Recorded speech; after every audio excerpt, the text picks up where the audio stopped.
Hi, I'm Mayor David Pileski, and welcome to another Fireside Chat.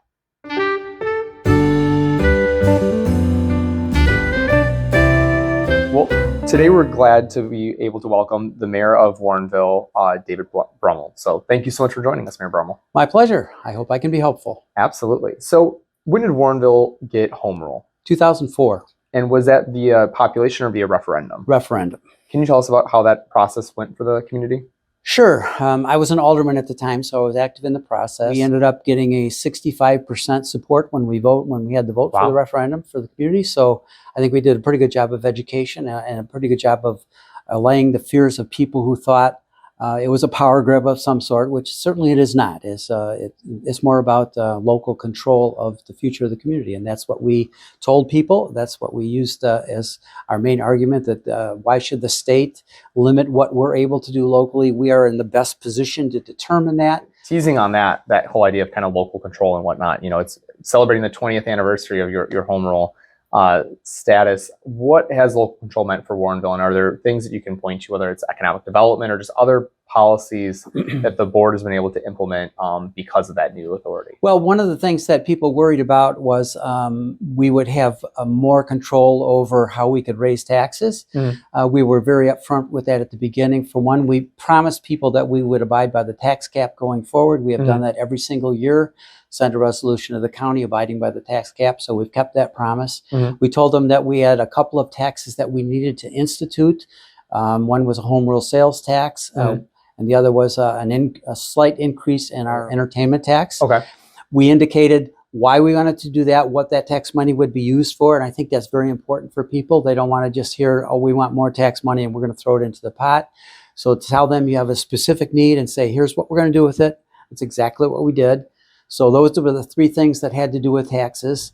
We've kept our promise on all of them. None of them we have never changed that. It's really heartening to hear that the board was able to continue to keep their commitment for 20 years now on the property taxes. Our board has passed similar resolutions where we would abide by the PTEL limit, so not increasing it above inflation or 5%, whichever is lower. The board's also made some statements about, you know, putting that home rule sales tax towards our infrastructure. So we have a lot of improvements we have to make to a sewer treatment plant, and so keeping our water fees lower and using that money to supplement and pay for those projects is a commitment the board's kind of made, as well as evaluating our vehicle stickers, which are a hot topic among many communities. So someday we'll find a community that likes vehicle stickers, but we haven't yet. Yeah, right.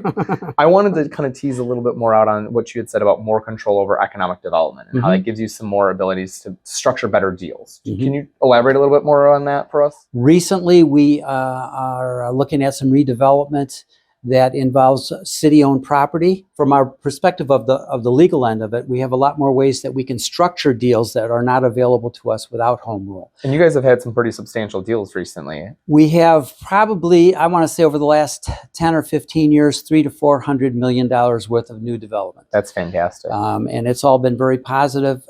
It's a lot of the stuff on the perimeter of the community, which supports the older part of the community. It does not impact that negatively, but it makes us sustainable going forward. So being able to go into those deals with the big developers saying we can make most of our own decisions, we're not limited by what the state could say, and it makes it a whole lot easier.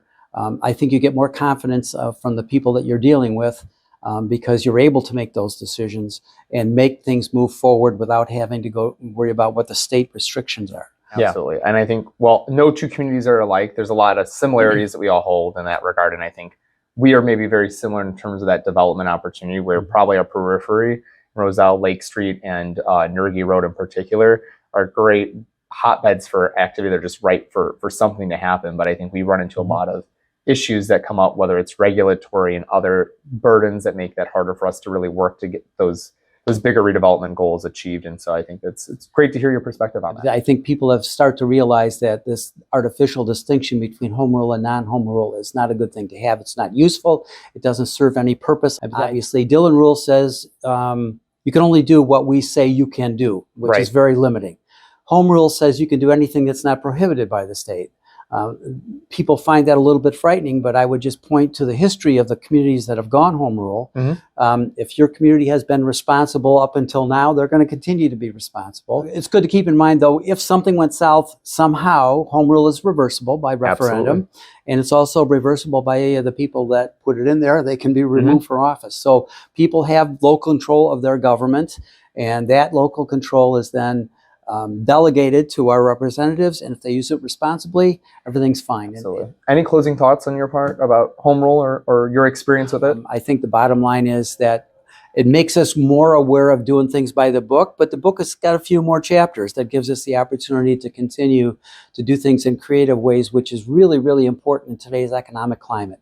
Things are changing so much, so rapidly, that you have to be able to do decisions quickly, move efficiently, and get things done in a way that attracts development in a positive way, because development is the future of our communities. If you don't develop in some way, you remain stagnant and you go backwards.